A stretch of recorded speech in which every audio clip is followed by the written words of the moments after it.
Yo, what is up, guys? This is RizzyPOW, and this is going to be my NPL draft analysis for Season 7. So, if you guys did not know that there's actually been the Season 7 draft, it's all been revealed for the NPL.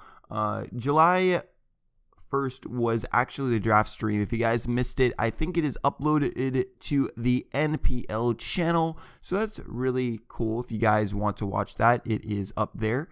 But in this video, I'm just going to be pretty much talking about my draft and everything, that all my thought process that went through. This is actually my second recording because the first time I recorded it, it was super long, almost 15 minutes long, and I really don't want to put anyone through that, so I'm actually just going to re-record it again, and I just think that's the best way to go around it, because I don't want to upload a 50-minute video. Even though I went through my thought process and everything, I know that a lot of people might not enjoy it and stuff, so I'm just going to redo it. But this is pretty much I'm going to be talking about my draft analysis, a little bit about the season, and all that kind of stuff. So if you guys did not know, my last two seasons were really bad, and I feel like the main reason that I did not do good in the last two seasons were pretty much mostly because of my draft, and I wanted to make sure that I get a really good draft this time. So a lot of things that are different from Gen 6 and Gen 7. There's a huge power creep. There are all these top boos running around, and there are Z moves now. So that's a lot of things I'm considering about changing from Gen 6 to Gen 7. Usually, also, I feel like I'm a pretty good drafter, except in the NPL, I've been drafting really bad for some reason. So there's that. I was been thinking about this draft for a really long time, because I knew I really wanted to do well. This is probably the most important part of the season, because this season I wanted a draft that could actually carry me. That's pretty much, I really wanted a super solid draft, and that was what I was thinking about walking into the draft. There are a lot of things I really wanted. I really wanted Lando T. I really wanted Zygarde. I like first round. I was 15 overall in the draft. We each got to choose where we were. It was all like randomized on where we got to choose. So I think I got like 5th overall to choose where I was, and I had the choice of choosing either 4th or 15th, and I ended up choosing 15th in the draft. 16th was Blake, and I think that the 14th was Matty Brawlix. So those are the two people that I was right next to. So that was kind of cool. I don't know really why I mentioned that. Probably shouldn't have. But now you know. Also, there's some new people join this season. Cheese Boy 628 from the Phoenix Sunfloras. He's actually back this season. The Inferior Phoenix team is back, pretty much, is what I'm saying. Also, we got like 3 teams up from minors that got promoted. So we got Verd, Mono, and Rob Jr. All insanely good players. So this season is going to be really, really difficult to win, or not just win, just to do well in. It probably the most competition we've had yet, and that's really, really scary. So again, I want a draft that can carry me. I do feel like my playing ability and building can be on par with a lot of the other people. It's just that my drafting usually isn't. So I need to make sure to have a good draft. This season also, there's a point system. So we're having 120 points, and even though I feel like the NPL has one of the best price systems, there's a lot of Pokemon that I was looking at that were cheap. Like Cofagrigus was 9 points. That felt like a bit cheap to me. Blastoise was 8. Fortress was 8. Ferrothorn was 11. Tangrowth, this was a big one, was 10 points. So there's a lot of mons I was looking at before the draft. Gengar was 12. What else was cheap? Volcarona was also 12. So these are just some mons that I was looking at that I felt that they were underpriced and I could get like pretty much a bargain for in the draft. Other cheap Pokemon, Gyarados with Z-moves is also 12 points. That's a really big one. What else is there? Lantern is 4. Golbat was also 5. And yeah, those are just some mons I'm listening at that I was, eyeing on before the draft. and I had a draft plan with Lando T and even Zygarde, and they both ended up sniping. I was pretty confident though that Zygarde was going to make it to me, and Vert ended up taking it surprisingly. I thought he was taking Bulu for first round, but he ended up not taking it, and I got sniped, which kind of sucked. But what can you do? So instead, by the time it made it to me, this Pokemon got to me somehow. Chiron Black. So Chiron Black is what I got round 1. And this season, I'm gonna try. I don't know how to pronounce this thing. People get mad at me for the way I pronounce this. I pronounce it Chiron Black. Apparently it's pronounced Chiron Black, but the people get mad at me when I pronounce it that way. I don't fucking know. I'm just calling this Pokemon KB. Alright? Just gonna call it KB. Just don't get mad at me, man. I don't know how to pronounce this thing. But, anyways, KB was my first overall pick, gave me a dragon, and that is really good for me because, you know, it's at least the first thing on my my core, you know, Fairy Dragon Steel.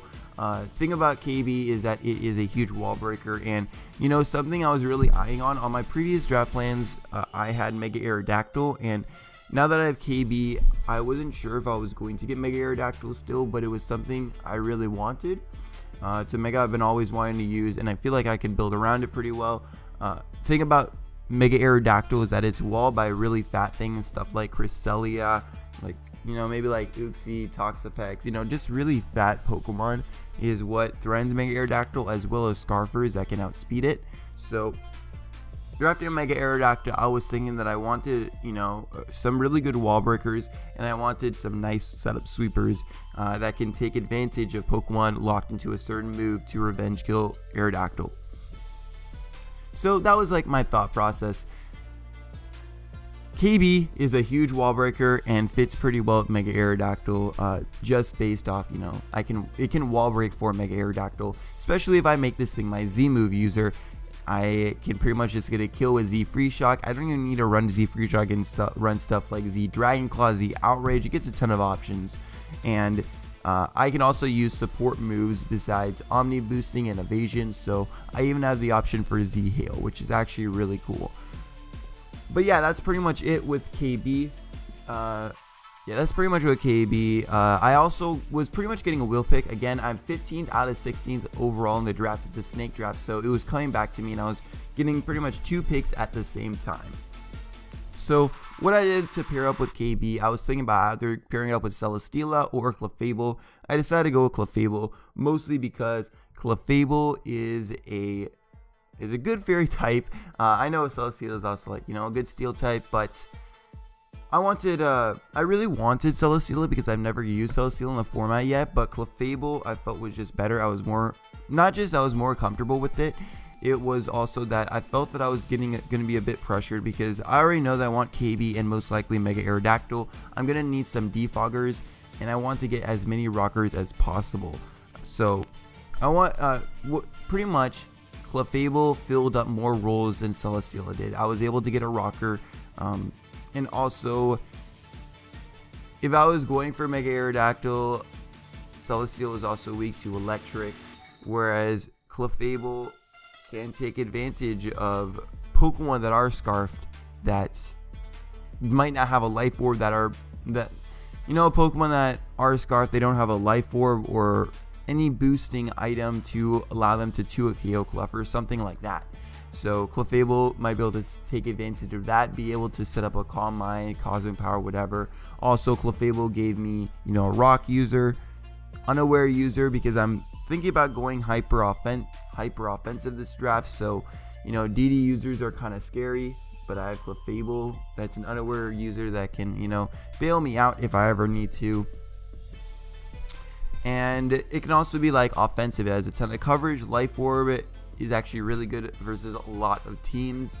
And yeah, that's pretty much it for Clefable. So I also forgot to mention the points. So KB was 18 points and Clefable was 15. So let me just pull up a calculator right here real quick. And I started with 120 points minus 18. I was left with 102. And then after Clefable, I ended up with 87 points left to spend. So that's something you know, I gotta keep in mind. But after that, my turn came back to me. So again, I wanted a lot of speed this draft. I felt speed is super important to have, and I decided to grab my boy Greninja. So Greninja gave me a dark type, which was also huge. I want to at least have one dark type on the team to prevent, you know, bulky psychic types to be able to run mono psychic versus me, and maybe, you know, like, you know, it makes it harder for like bulky psychics to be as versatile versus me or whatever. I don't know if that made any sense, but I hope you guys know what I mean. They can't run like mono psychic versus me, and you know, I've seen people have that problem in the past when they haven't drafted a dark type, so I need to make sure I have a dark type. On top of that, I got Greninja. This was 12 points. So after Greninja, I was left with 75 points to spend. And with these, wait, what am I saying? So yeah, I got Greninja. And Greninja, you know, there's not really much to talk about it. It's Torrent Greninja, by the way, so I do not have access to protein. I can still run Gunk Shot and Low Kick if I want to. Also, what Greninja gave me, it gets Water Shuriken this generation that is boosted. Pretty much, it's a special attack now, whereas last gen it was a physical attack. So this is really good. It gives me some nice priority. It's also just insanely fast. Gives me spikes and toxic spikes, you know, a ton of coverage. It also gives me momentum into stuff like KB. And pretty much there's not much else to talk about. It's Greninja, super fast, a lot of coverage. I can run stuff like Specs. I have, you know, Spike Stack as well now if I wish to use it. So that's really good for me. I got a wheel pick, so with it I got Excadrill. Excadrill, gonna be my steel type. I got my Fairy Dragon Steel Core covered up, which is really nice, but after this I'm left with 60 points. It was 15 points. I was really thinking about getting Mega Scizor here if it did make it to me. Unfortunately, it did not make it to me. Abe ended up getting it. Even though I was, you know, thinking about Mega Aerodactyl, I'll most likely take it. Mega Scizor just fit really well with KB and Clef, and it gave me slow momentum. It gave me a defogger, which I still hadn't had yet until Excadrill. So it would have been a nice Fairy Dragon Steel Core as well, but instead I got Excadrill. And the thing that's nice about Excadrill, you know, is a steel type. It's also one of the best electric checks, you know, in the game. Very good typing with a lot of resistances, so that is really nice.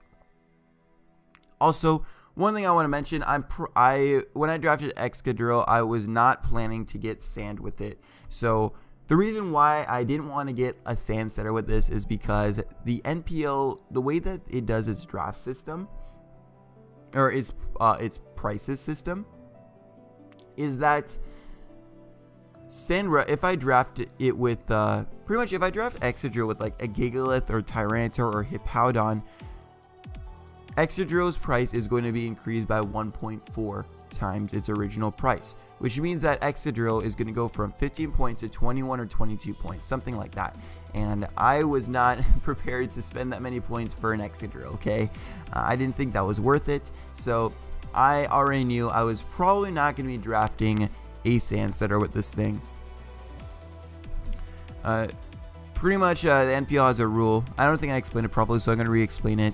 If you draft a Weather Abuser with a Pokemon that sets up that weather, the Weather Abuser, pretty much a Slush Rush user, a Chlorophyll user, a Sand Rush user in this case, is going to be have its price multiplied by 1.4. And pretty much for all Pokemon, it can be worth it.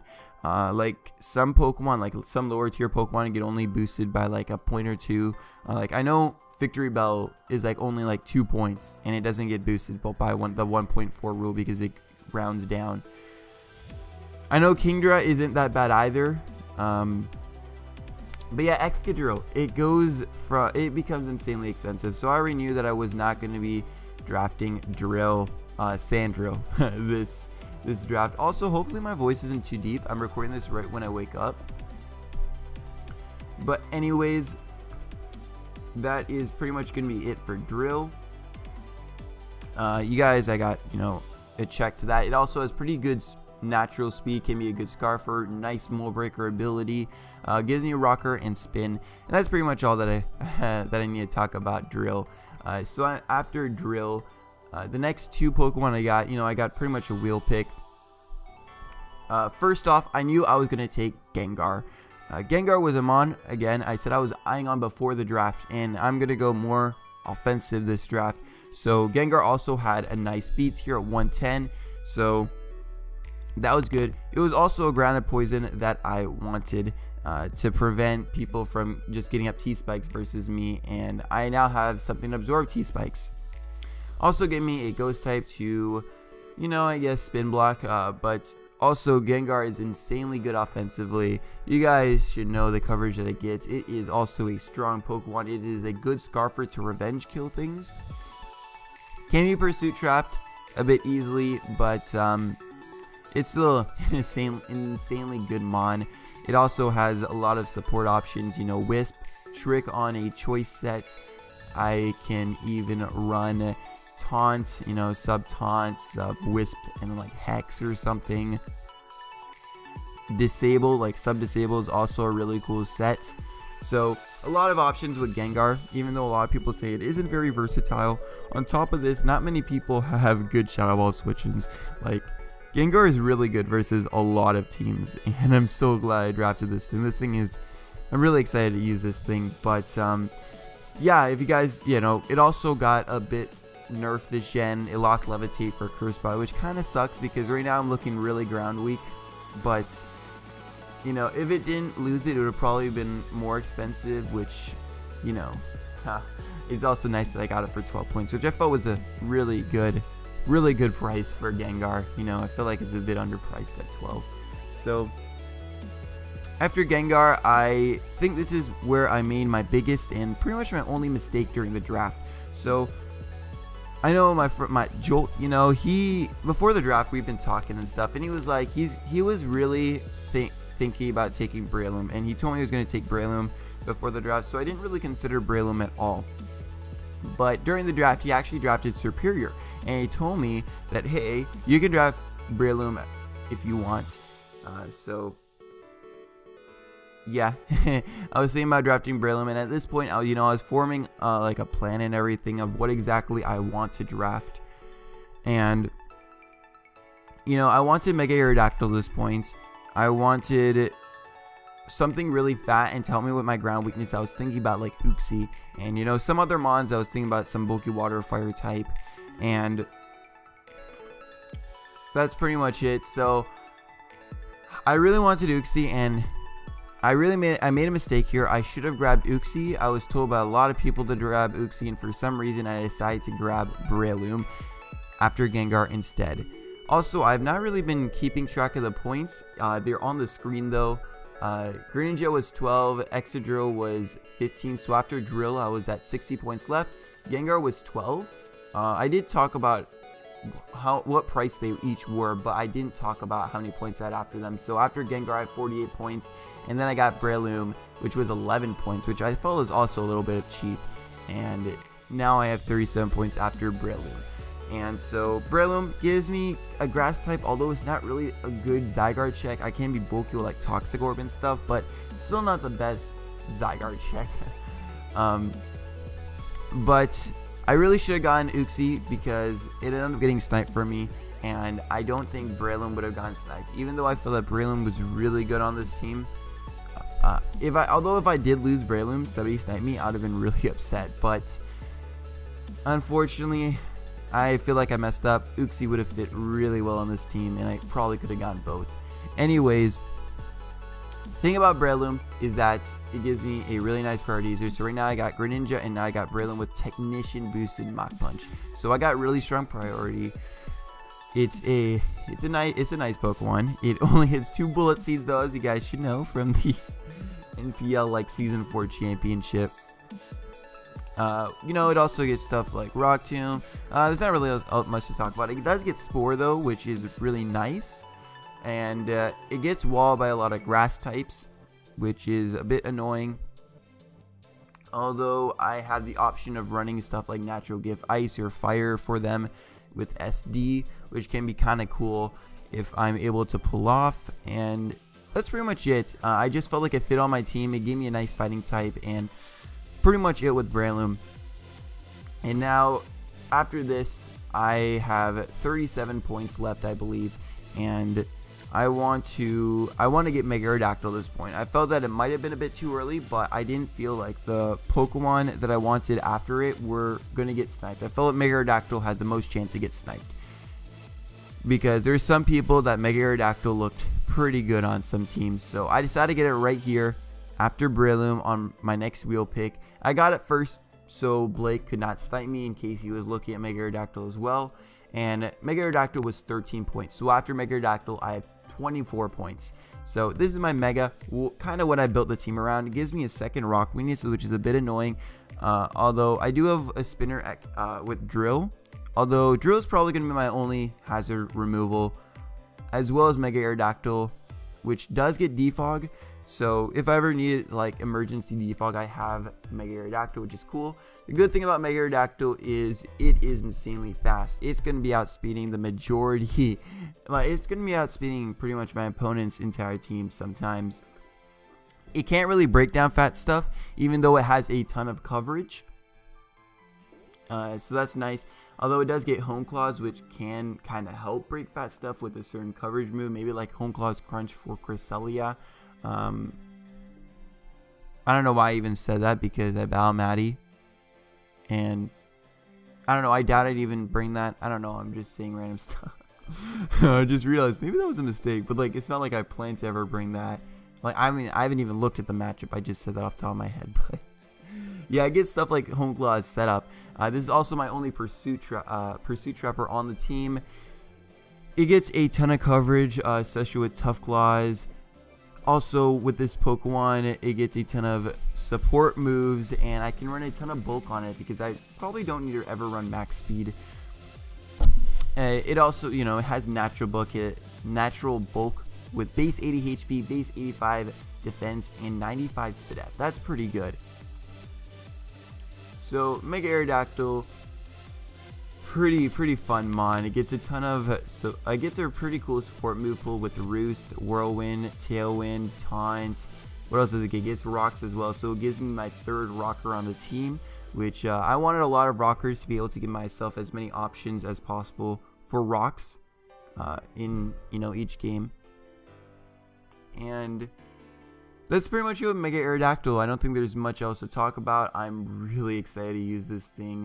It has so much bulk, you know, not so much bulk, but as you know, has a good amount of bulk. It also gives me a really good bird check as well.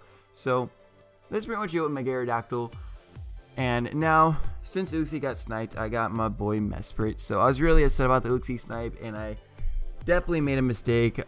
Trev actually ended up taking Uxie, so I got Mesprit right here. The thing about Mesprit is that it is a good bulky psychic type, gives me another ground immunity. So right now I have Mega Aerodactyl, Mesprit, and then Breloom to resist grass. No, obviously that's not the best ground immunities, and I feel like ground is probably going to be my biggest weakness to this team. Although I still am pretty content with Mesprit. So the thing that with Mesprit, the difference between it with Uxie is that Mesprit is a lot more offensive. You know, no, it's a lot more offensive, not defensive. Uxie's more defensive, which I felt that I wanted with this team. It could have been a nice bulky pivot with U-turn, but I got Mesprit. It gives me my fourth rocker. He gets Healing Wish, which is a huge thing that I'm getting over Uxie. So there's also that. I can Healing Wish, especially with such an offensive team. It's nice to bring back, you know, certain win conditions and things like that. Also, a ton of coverage, stuff that it gets over Mesprit. It gets like Ice Beam.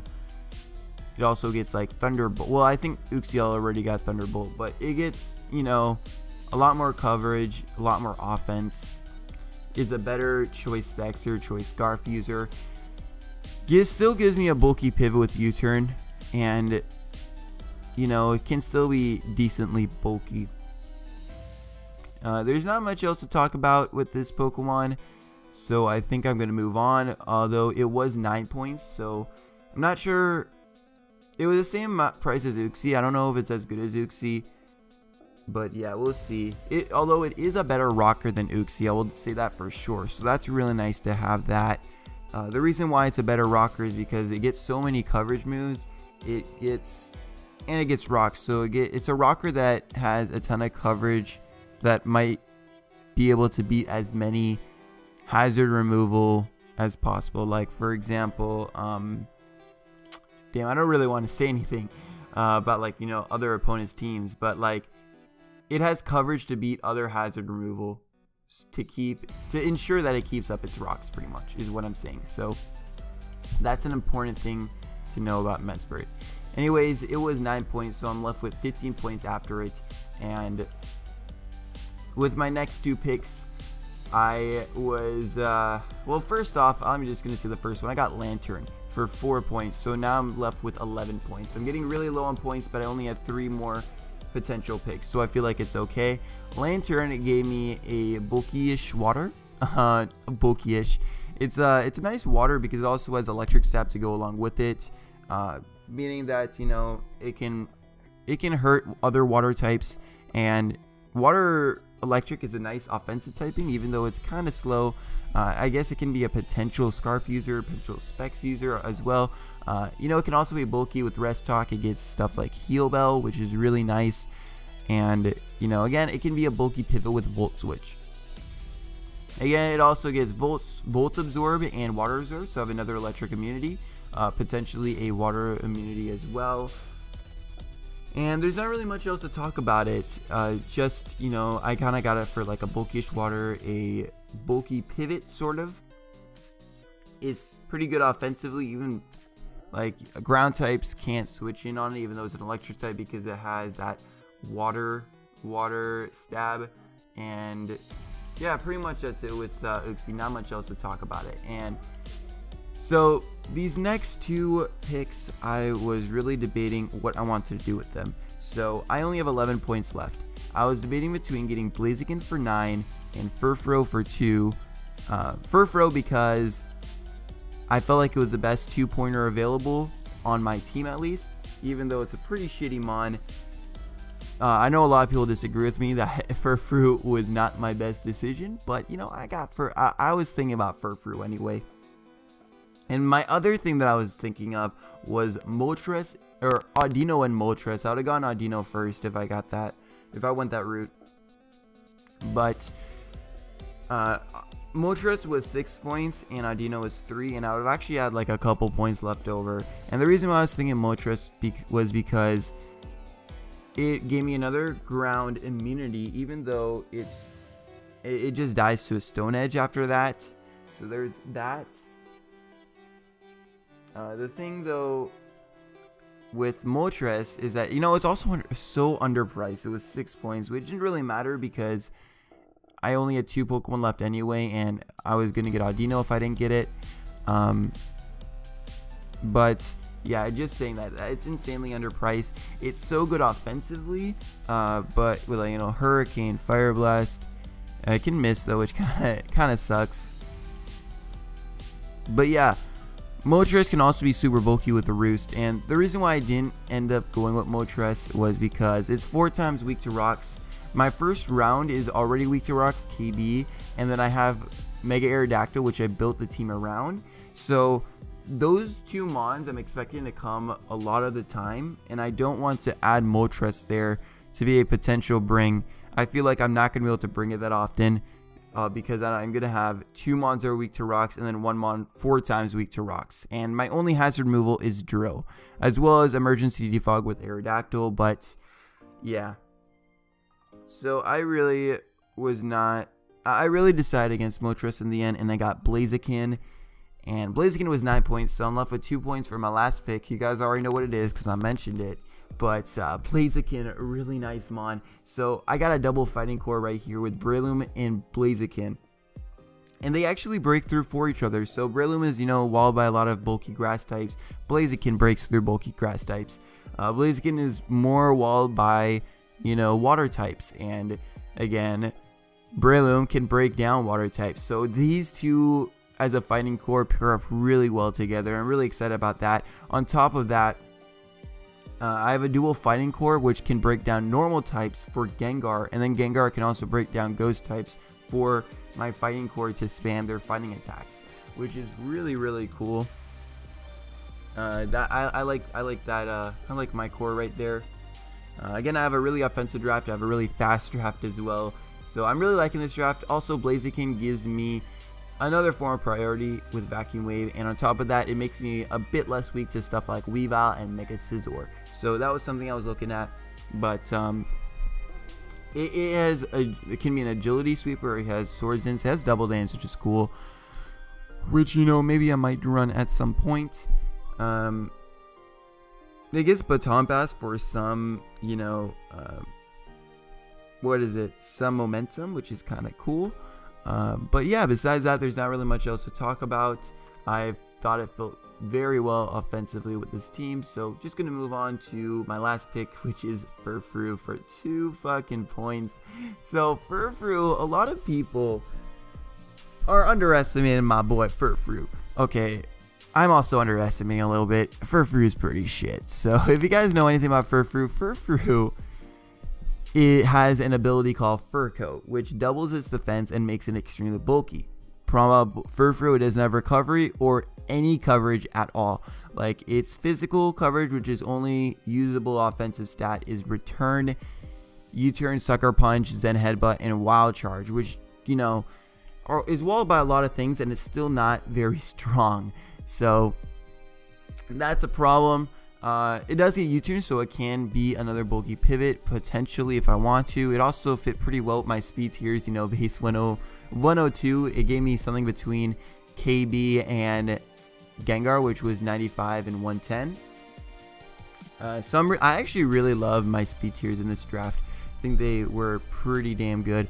But anyways, I don't really expect to bring this Pokemon that often. Also, it gives me a normal type, so it gives me a ghost immunity, even though I probably have one of the best offensive ghost types.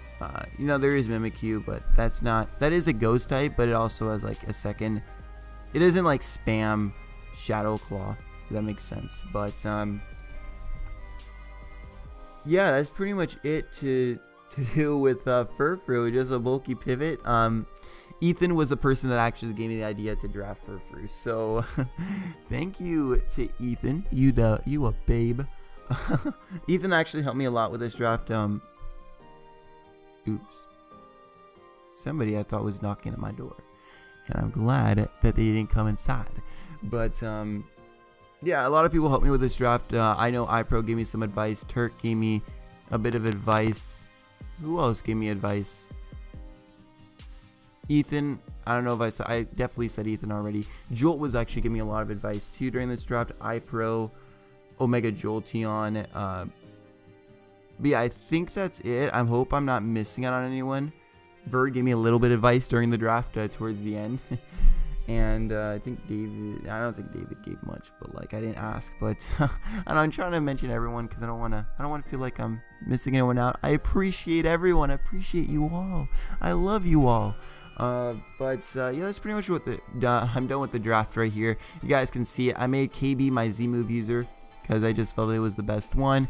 Other potential options I had were like Blaziken is a pretty good one. Greninja, or no, not Greninja. Greninja could have also been a decent one. I was thinking more Gengar. But yeah, that's pretty much it with my draft. I really like it. I honestly feel like I have one of the best teams in the league. I am so happy with my draft. A couple of problems is that I am very weak to ground, and you know, it's a hyper offensive draft, so I don't really have much switch-ins, but I feel that all of my I have enough natural resistances to everything that I'm going to be able to pivot into certain mons properly. I also can be making use of berries and stuff like that. So there's that, and yeah, that's pretty much it. So I don't think there's anything else to talk about. I hope you guys enjoyed though. But also week 1 is gonna be uploaded the 16th of July. So got about a week or two before that, which is kind of sucks, but it's gonna be fun. Week 1 actually about Cheeseboy 628. The other Phoenix team, the inferior Phoenix team, the Phoenix team that I'm gonna actually destroy week 1. But yeah.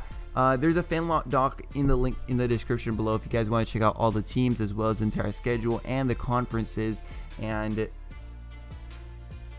I hope you guys enjoy, and I'll see you guys next time. Peace.